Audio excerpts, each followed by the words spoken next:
প্রতিবাদে কুমড়ো খেলে অর্থহানি, হাজার লাখ লাখ টাকা আয় করবেন, কোনো দিন থাকবে না প্রতিবাদে কুমড়ো খেলে। দ্বিতীয়ায় তিত বেগুন, হরিভজন নষ্ট হয়। তিত বেগুন আলাদা, বেগুন আলাদা। তিত বেগুন আমাদের এদিকে আছে, ছোট ছোট হয় তিত বেগুন। এটা খেলে দ্বিতীয়ার দিন সে যতই কৃষ্ণ ভক্ত হোক তার ভক্তি থাকবে না।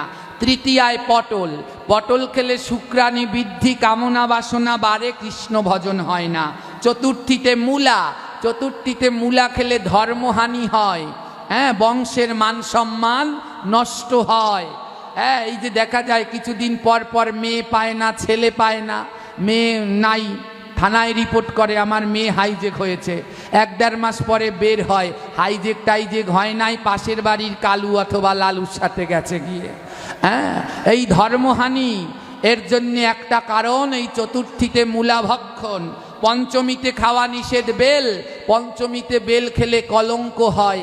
পঞ্চমীতে বেল খেয়েছিল স্বয়ং রাধারানী, তাই আজও তার নামের পিছনে কলঙ্কিনী। হ্যাঁ, ষষ্ঠীতে তিতা, ষষ্ঠীতে তিতা খেলে পরের জন্মে পাখি হয়, পক্ষীকুলে জন্ম হয়। সপ্তমীতে তাল খেলে শরীরের বিনাশ হয়, শরীর ভালো থাকে না। অষ্টমীতে নারিকেল খেলে মূর্খ হয়। এই নারিকেলের সৃষ্টি হলো অষ্টমীর দিন, তাই এই শিবের মাথা দিয়ে, তাই অষ্টমীর দিন নারিকেল খেলে মূর্খ হয়। নবমীর দিন লাউ, মায়েরা একটু মন দিয়ে শুনবেন। দুঃখ লাগে কি জানেন, বিভিন্ন বৈষ্ণব সেবায় গিয়েও দেখি এই একই কাণ্ড।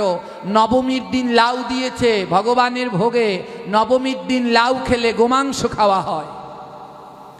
হ্যাঁ, নবমীর দিন লাউ খেলে গোমাংস খাওয়া হয়। দশমীর দিন কলমি শাক খেলে গোহত্যা করা হয়। কলমি শাক এমনি গোবিন্দ সেবায় লাগে না, যারা খায় তাদের জন্য দশমীর দিন খাবেন না। একাদশীর দিন সিম ভক্ষণ করলে আজীবন নরকে থাকতে হয়। দ্বাদশীর দিন পুঁই শাক খেলে ব্রহ্মহত্যার পাপ। ত্রয়োদশীর দিন বেগুন,